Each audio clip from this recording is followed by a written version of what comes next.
ଯେଉଁଠି ଚଣ୍ଡଳ ହସ୍ତୁ ବ୍ରାହ୍ମଣ ଥାଏ ଦେଖିଛ କି କେଉଁଠାରେ ଶବର ଦୁହିତା ବ୍ରାହ୍ମଣ ଭରି ପୂଜି ଅଛି ଦେବତାରେ। ସେହି ସଂସ୍କୃତିର ଆମେ ହେଲେ ଦାୟକମାନେ।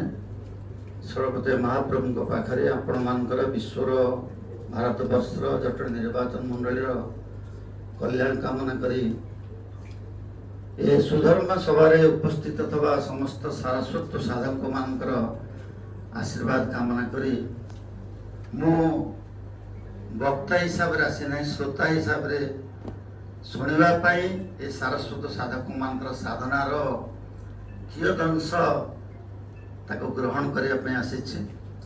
ସମସ୍ତଙ୍କୁ ଅଶେଷ ଅଶେଷ ପ୍ରଣାମ, କୃତଜ୍ଞତା ଏବଂ ଧନ୍ୟବାଦ ଅର୍ପଣ କରୁଛି।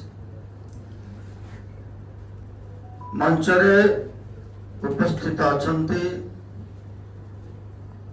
ସେହି ସାଧନା ସ୍ୱର୍ଗର ମହାନ ସାଧକ